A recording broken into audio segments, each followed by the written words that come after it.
Listen now to Scripture as I read it to you from Genesis. This is from chapter 28. We continue the adventures of Jacob. Jacob left Beersheba and went toward Haran. He came to a certain place and stayed there for the night because the sun had set. Taking one of the stones of the place, he put it under his head and lay down in that place. And he dreamed that there was a ladder set up on the earth, the top of it reaching to heaven, and the angels of God were ascending and descending on it. The Lord stood beside him and said, I am the Lord, the God of Abraham, your father, and the God of Isaac. The land on which you lie, I will give to you and to your offspring. And your offspring shall be like the dust of the earth. And you shall spread abroad to the west and to the east and to the north and to the south. And all the families of the earth shall be blessed in you and in your offspring.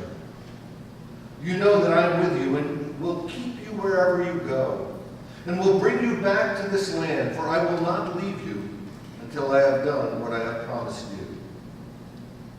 And Jacob awoke from his sleep and said, Surely the Lord is in this place, and I didn't know it. And he was afraid and said, How awesome is this place! This is none other than the house of God, and this is the gate of heaven. So Jacob rose early in the morning, and he took the stone that he had put under his head and set it up for a pillar, poured oil upon it, and he called the place Bethel. But the name of the city was Luz at the first. This is the word of the Lord. Thanks be to God. One of the challenges of preaching a sermon series that builds on the previous sermon is that the preacher can never be sure if the congregation was present for the previous sermon. You know, television has a very clever way of dealing with this when they show a serial. They take the first 30 seconds or minute or so to give an overview of the previous show. And so today I thought that the best thing I could do is to give you a quick overview of last Sunday's message. 30 to 60 seconds. Are you ready? 1, Jacob was sneaky. 2, he was a narcissist. He was lazy. He was selfish. He came from a dysfunctional family. He cheated his brother. He was smart and he was clever, but he used his intelligence for his own gain. You recall his brother Esau was working hard in the field and was hungry. And Jacob took advantage of this and traded him a bowl of stew for his birthright.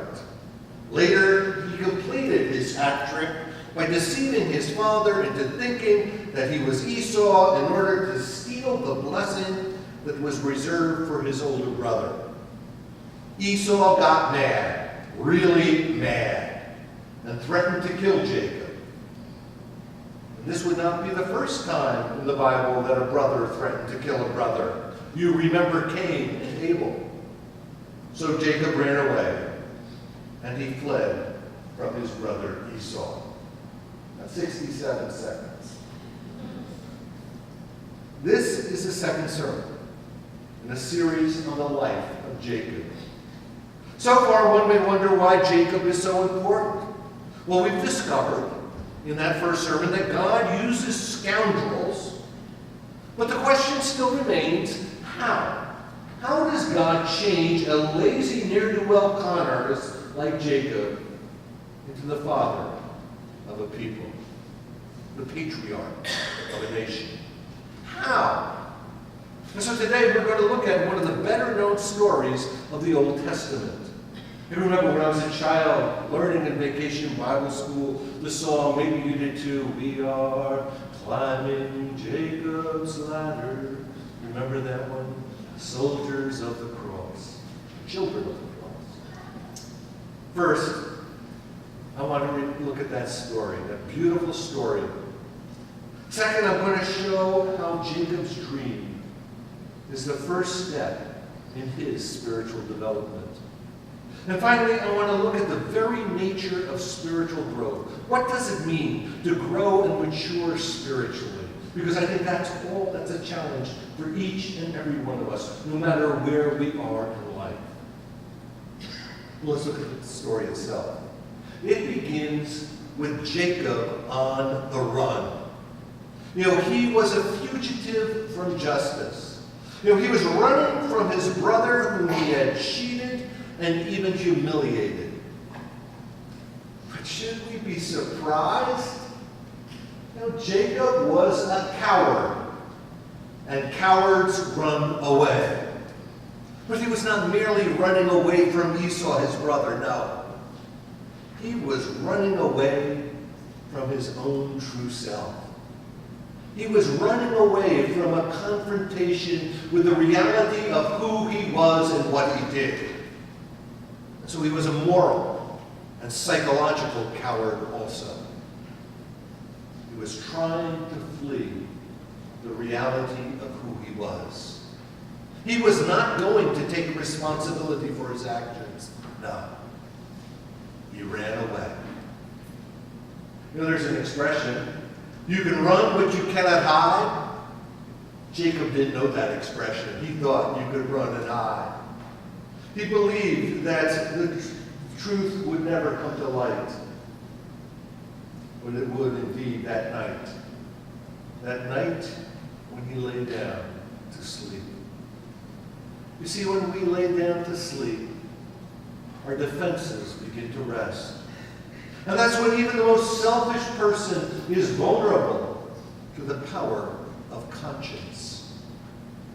Remember, as a child waking up because I could not sleep one night. I went downstairs where my mother was reading, and I told her, Mom, I can't sleep. I'm having trouble sleeping. And she looked up at me, and then she asked the question. She said, Brent, what did you do wrong? I wondered how she knew. It was then that she taught me the word conscience. And I learned about the human conscience and how if you don't take care of things, it will get back at you. I can't remember what I did. But I remember losing sleep. And I remembered learning about the power of conscience that evening and the importance that it plays in our moral development. Many years later, when I was a student at seminary, I would learn it was a Presbyterian principle. God is Lord of the conscience, that God speaks to us through our conscience. When our conscience is bothering us, we could be on the verge of an encounter with the divine. The conscience, it causes us to struggle mentally, psychologically, and spiritually.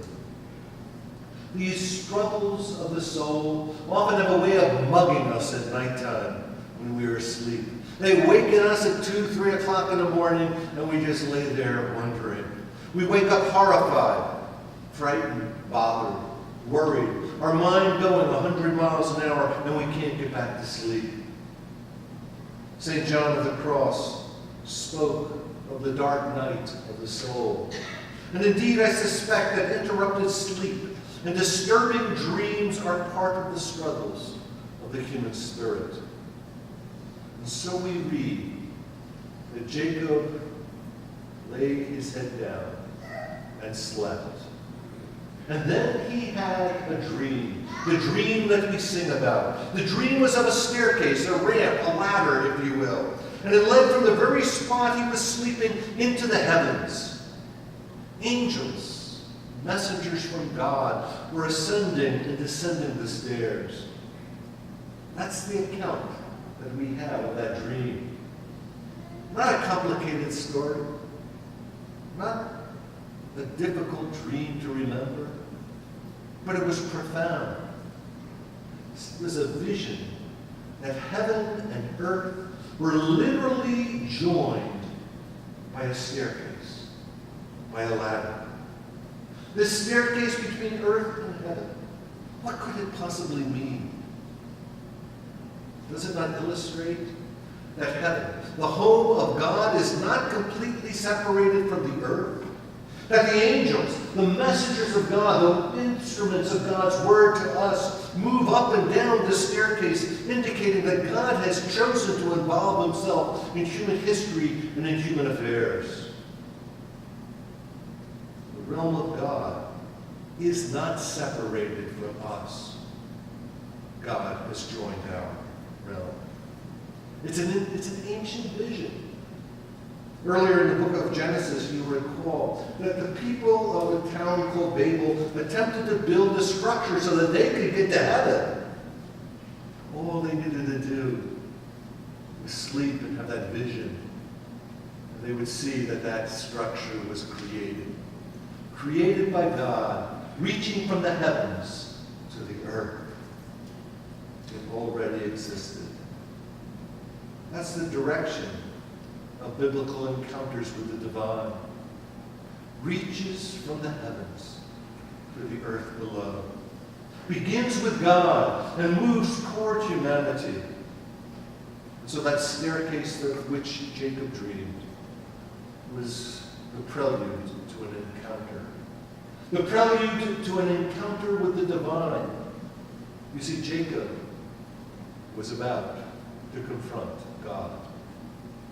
You see, it's at this moment, and here's what's interesting. You go back and look at those stories in Genesis. God wasn't a part of the story, not a part of Jacob's life. I went back, I read them, and I noticed this, that there is no mention of God in all those early stories of Jacob's life. The only place that God existed in all of those accounts was in the content of the blessing.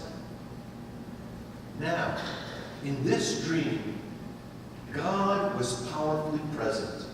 Suddenly the story takes on a new dimension. And we're not only witnessing accounts of things here on earth, but we're also having an insight into what is happening in the heavens themselves. God revealed himself to Jacob. I'm the Lord, the God of Abraham your father, the God of Isaac. In that one statement, once again, we have the connection of all the generations. It's no longer just Jacob. Jacob is seen as part of an extended family, part of a history of generations, part of a promise going back to his grandfather, Abraham. The God who revealed himself to Jacob on that evening was not a concept, not an idea, not some philosophical proposition. No. The Lord was and is a God who was in relationship with his people. And in that moment, the muddy mystery of history began to clear. Jacob was no longer a scoundrel on the run. He was the heir to a promise that was offered to his grandfather Abraham.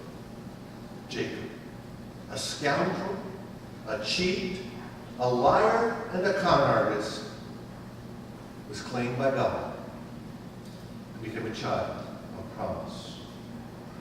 Jacob was awed by that dream. And when he woke, he said, truly, this place is where God dwells. And so he renamed the town Bethel, which means home or house of God. This is the beginning of a change in Jacob. The psychologist John Sanford wrote that there are three ways that a human being grows spiritually. The first way is through suffering. Not merely physical suffering, but the suffering of the spirit, those struggles of the soul that takes place within us. Those struggles that waken us at night. The second is through a recognition of a power that is greater than oneself. A power that is at work in our lives that is greater than we are. And the third is by coming to care for someone. It's interesting. The third one is going to be our focus for next Sunday's sermon. So you're going to have to come back to hear number 3. Or you can watch it on video, I guess. And we'll see how these 3 transforming powers are present in Jacob's life. Let's look at the first one. He struggled. He suffered. Jacob, you recall, was one who preferred the tents. He was a domestic. He was a child of comfort and luxury. He was a mama's boy, and mama took good care of him. Now he was in a desperate situation. He was on the run. He had to make do for himself. He had to scavenge food. He never had to do that before. He had his brother out there bringing it in. He had to do without all the comforts of life. What did he lay his head down? It was on a rock. He had to exist for himself in the wilderness. And here's the irony of it. His brother Esau probably could do that quite well. For Jacob, this was a struggle for life itself. And he was frightened. His struggles in the wilderness were an outward manifestation of what was occurring, though, deep in his soul. He was struggling with his identity. He was struggling with who he was. He was confronting the reality of his own shortcomings. You see, human struggles are not an antidote to egocentric selfishness, but they do have a way of opening up our souls to the presence of God and to the presence of others. Then he had the dream. Here God encountered Jacob. The narrative's language changes. We read that Jacob was afraid and in awe. Why fear and awe? Because he realized that he was in the presence of a power much greater than himself. He realized that his cunning and deceit would be of no avail. He was forced to acknowledge that there was a power that had control on his life, a power that was greater than he was. The significance of this? Jacob, like most egocentric individuals, was a control freak. He had to be in charge. He controlled events. He manipulated people, his brother, his father, and others. Now he was no longer in control, and there was a power he had to recognize that was greater than he was. What was the effect of this? It was he was beginning to break down his selfishness. He would soon begin to acknowledge that there were other people and other powers in the world beside himself. It wasn't all about Jacob, in other words. His egocentric attitude was bruised. And now there was room in his life for God and for others. The last question is, so what? So what? I think this is an awesome story about a spiritual journey and the growth and the development of the human soul. It's an account of an encounter with God, and it gives us 5 insights into the divine encounters and their spiritual growth. First, we learn an important lesson about human development and spiritual maturation. There's a t-shirt that says, or a bumper sticker too, that says, God isn't done with me yet. Maybe you've seen that. Well, in this story, we realize that God hadn't even started with Jacob until that night at Bethel. Human beings, no matter what their history, are never beyond the reach of God. Jacob's ladder reaches into our lives also.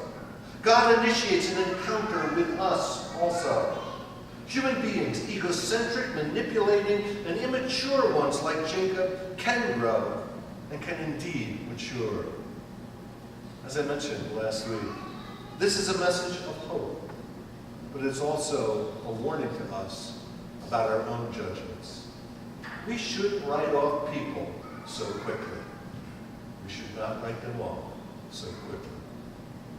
Second, we learned that often the spiritual journey takes us beyond our comfort zones. Jacob, we read, fled into the wilderness. There he was without bed, and without food, and without all the other amenities that he enjoyed in life. And when he was there in the wilderness, the divine encounter began. It's archetypal. Think about wilderness. Jesus, you recall, sought the wilderness before he began his ministry, because there he wrestled with who he was in his temptations with the devil. Some of the ancient religious communities would journey out into the desert, would even live there and exist there because they believed in the wilderness God would appear. There in the wilderness, they would be closer to God. Today, we associate wilderness with personal growth, be it scouts out on a camping trip and practicing survival skills, to the outward bound experience. And then Christian educators tell us that retreats, Christian camping, are important because so much more can be accomplished when participants are out of their zones of comfort and familiarity. You know, and I think for our generation today, that means no cell phones. Our comfort may be the very thing that insulates us and protects us from genuine spiritual growth. The third lesson we learn is one we long thought true, and that is the struggles of the soul are redemptive. That dark night of the soul can be a teacher and prepares the soul for transcendence and opens it to the future. Fourth, we learn that maturity and growth involves the recognition of a higher power. The recognition often takes place within a difficult and powerful encounter. And it can be both frightening and it can be awesome. Our spiritual struggles, our quest for identity, and our encounter with God have a way of breaking down our selfishness, our egotism, and our narcissism. All these things that govern our lives. And enable us to acknowledge not only the existence of others, but the needs of others and our need to relate to them. And most of all, to acknowledge the existence of God. Last, we discover the importance of awe. The Jewish mystic Abraham Heschel wrote, "There's only one way to wisdom, awe. Forget your sense of awe and let your conceit diminish your ability to revere, and the universe becomes merely a marketplace for you." The greatest insights happen to us in moments of awesome wonder. Awe is what precedes faith, and it is indeed at the root of faith. And so we sing, we are climbing Jacob's ladder. It's a ladder that's not planted on earth, but rather it is anchored in the heavens with the divine. And we climb it fearfully. Each step involves struggle and loss, even pain. Each step requires us to let go of our self-centeredness and our narcissism. Each step, higher and higher, brings us closer to the divine. And when we gaze from that ladder, when we dare to look from it, we look upon God's creation. We look upon the universe that God has made, and we experience that genuine awe that at once recognizes how small we are, and yet how important we are to the one who calls us. In that moment, when our vision is filled with awe and wonder, we realize that we too are indeed children of promise. And this is good news.